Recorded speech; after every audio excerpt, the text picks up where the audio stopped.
দুর্নীতিবাজদের খুঁজছে সিআইডি। বাংলাদেশ সরকারি কর্ম কমিশন বিপিএসসি বিভিন্ন পরীক্ষার প্রশ্ন ফাঁসে কুশীলবদের খুঁজছে অপরাধ তদন্ত বিভাগ সিআইডি।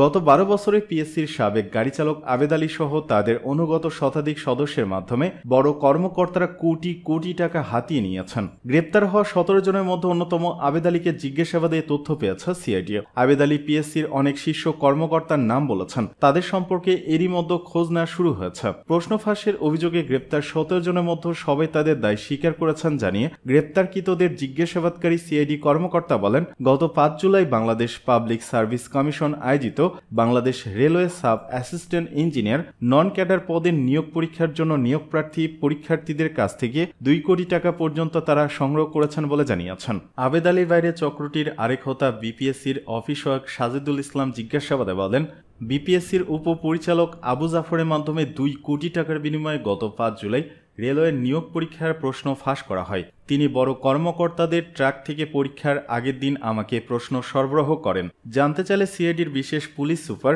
আজাদুর রহমান বলেন, মামলায় এজাহারভুক্ত 14 জন সহ সন্দেহভাজন অন্তত 74 জন আসামিকে গ্রেপ্তার করতে ঢাকার ও ঢাকার বাইরে অভিযান চলছে। গ্রেপ্তারকৃতদের মধ্যে 6 জন আদালতে স্বীকারোক্তিমূলক জবানবন্দি দিয়েছেন। আরও 11 জনকে রিমান্ডে এনে জিজ্ঞাসাবাদের প্রস্তুতি নেওয়া হয়েছে। আবেদ আলী ছাড়াও পিএসসির 6 কর্মকর্তা কর্মচারীর বিরুদ্ধে প্রশ্ন ফাঁসের ঘটনায় সামনে থেকে জড়িত থাকার তথ্য বেশি পাওয়া যাচ্ছে। অন্যরা হলেন উপপরিচালক মোহাম্মদ আবু জাফর, উপপরিচালক জাহাঙ্গীর আলম, সহকারী পরিচালক এস এম আলমগীর কবির, সহকারী পরিচালক নিখিল চন্দ্র রায় ও অফিস সহায়ক খলিলুর রহমান। সিআইডি তাদের জিজ্ঞাসাবাদে জানতে পেরেছে বিপিএসসির কোনো নিয়োগ পরীক্ষা এলেই তারা প্রশ্ন ফাঁস করে অর্থ লোপাটে মেতে উঠতেন। মামলা তদন্তকারী কর্মকর্তা সিআইডির অতিরিক্ত বিশেষ পুলিশ সুপার জুয়েল চাকমা বলেন, কারাগারে থাকা 11 জনের মধ্যে 6 আসামিকে 10 দিনের রিমান্ডে নেওয়ার আবেদন করা হয়েছে। ঢাকার মেট্রোপলিটন ম্যাজিস্ট্রেট রিমান্ড শুনানির জন্য 16 জুলাই দিন ধার্য করেন। জড়িত অভিযোগে আওয়ামী লীগ নেতা বহিষ্কার। Bangladesh Public Service commission PSC পরীক্ষার প্রশ্নপত্র ফাঁসের ঘটনায় জড়িত থাকার অভিযোগে লালমনিরহাটের আদিতমারি উপজেলা আওয়ামী লীগের সহসভাপতি মিজানুর রহমানকে দল থেকে বহিষ্কার করেছে উপজেলা আওয়ামী লীগ। গতকাল শনিবার দুপুরে উপজেলা আওয়ামী লীগের এক জরুরি সভায় এ সিদ্ধান্ত নেওয়া হয়। 2 নৌকায় পা দিয়েছে আওয়ামী লীগ, দাবি অলি আহমেদের। ক্ষমতাসীন আওয়ামী লীগ 2 নৌকায় পা দিয়েছে বলে মন্তব্য করেছেন liberal Democratic party LDP president doctor colonel অবসরপ্রাপ্ত অলি আহমেদ বীর বিক্রম। গতকাল শনিবার রাজধানী মগবাজারে এলডিপির কেন্দ্রীয় কার্যালয়ে আয়োজিত এক সংবাদ সম্মেলনে তিনি এ মন্তব্য করেন। ডক্টর কর্নেল অবসরপ্রাপ্ত অলি আহমেদ বীর বিক্রম বলেন, বর্তমানে অর্থনৈতিক অবস্থা চরম আকার ধারণ করেছে। এই অবস্থা থেকে বের হওয়ার জন্য চীন ও ভারতে আওয়ামী লীগ সরকার ভিক্ষা করতে গিয়েছিল।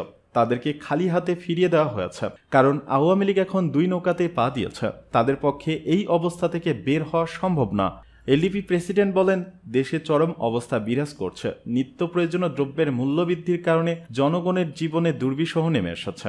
আয়ের সঙ্গে ব্যয়ের কোনো মিল নেই, যার কারণে মানুষ অতি কষ্টে জীবনযাপন করছে। এর মধ্যে সরকারের বড় বড় কর্মকর্তাদের দুর্নীতি বের হচ্ছে। যাদের নাম বের হয়েছে বা আগামীতে বের হওয়ার সম্ভাবনা রয়েছে, এরা সবাই সরকারের মদতপুষ্ট। সরকারের অপকর্মের সঙ্গে তারা জড়িত। নিশিরাতে নির্বাচন ও গোপন কক্ষে নির্বাচনের সঙ্গে তারা জড়িত।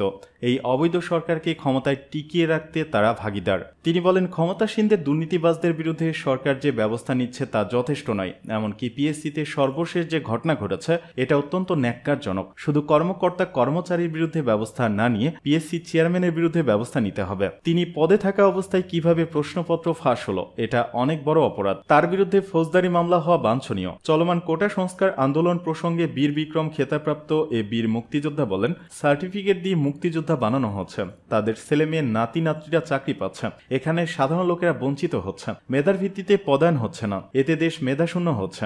আমাদের ছেলে মেয়েরা বিদেশে যাওয়ার হিড়িক পড়েছে। এভাবে চলতে থাকলে আগামীতে গাধা ঘোড়ারা দেশ পরিচালনা করবে। মন্ত্রী এমপিদের বিরুদ্ধে দুর্নীতির অভিযোগ করে এলডিপি প্রেসিডেন্ট বলেন, তাদের বিরুদ্ধে কোনো ব্যবস্থা নেওয়া হয়নি। বিভিন্ন ব্যাংক থেকে টাকা লুণ্ঠন করেছে, লাখ লাখ হাজার হাজার কোটি টাকা লুট করেছে। বর্তমানে বাংলাদেশের ঋণ হচ্ছে $100 বিলিয়ন ওপরে। এই ঋণ পরিশোধ করা সরকারের পক্ষে সম্ভব না। প্রধানমন্ত্রী শেখ হাসিনাকে চীন খালি হাতে ফিরিয়ে ফিরিয়ে দিয়েছে দাবি করে অলি আহমেদ বলেন, যার জন্য সময়ের আগেই তিনি ফিরে আসতে বাধ্য হয়েছেন। বাংলাদেশের অবৈধ সরকারকে কোনো সম্মান দেওয়া হয়নি, এটা ওনার অপমান না, বাংলাদেশের উপর একটা আঘাত। এই সরকারের ক্ষমতায় থাকার আর কোনো যুক্তি নেই, কারণ তারা 15 বছর অন্যায়ভাবে ক্ষমতা ধরে রেখেছে, টাকা লুটপাট করেছে। এ সময় আরও উপস্থিত ছিলেন যুগপৎ আন্দোলনের নেতৃত্ব দেওয়া বিএনপির জাতীয় স্থায়ী কমিটির সদস্য নজরুল ইসলাম খান ও বেগম সেলিমা রহমান।